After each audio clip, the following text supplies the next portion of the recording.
और जल्दी से उन्होंने अंदर से दरवाजा बंद कर लिया। अंदर पूरा घर धूल से भरा हुआ था और हर जगह मकड़ी के जाले लगे हुए थे। लेकिन हवेली की नक्काशी देखकर सिद्धि सन्न रह गई। हाँ बाबा, ऐसा ही है।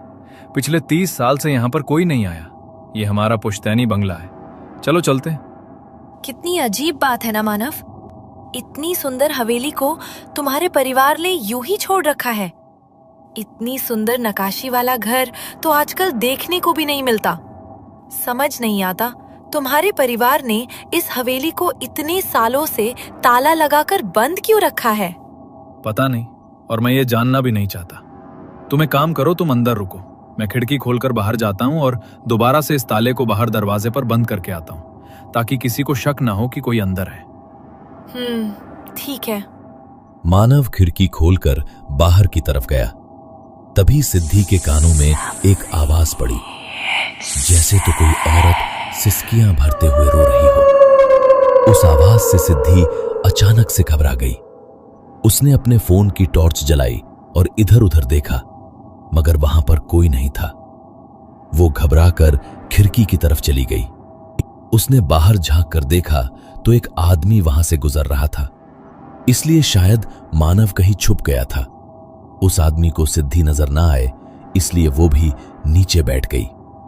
सिद्धि ने थोड़ी देर बाद अपनी गर्दन ऊपर उठाकर देखा तो वो आदमी वहां से जा चुका था। वो उठी और खिड़की खोलने लगी, मगर खिड़की जैसे जाम हो गई।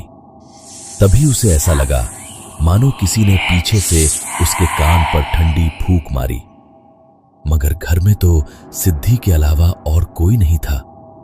ये सोचकर सिद्धि डर से कांप उठी। उसका चेहरा पसीने से भीग गया। वो पीछे मुड़कर नहीं देखना चाहती थी, लेकिन तभी अपने कंधे पर उसने किसी का हाथ महसूस किया। डर के मारे उसने अपनी आंखों को बंद कर लिया। कुछ देर बाद धीरे धीरे वो बोझ उसके कंधे से गायब हो गया। सिद्धि का डर कुछ कम हुआ। गहरी सांस भरते हुए उसने अपनी आंखें खोली, मगर आंखें खोलते ही उसकी जान जैसे उसके हलक में अटक गई हो।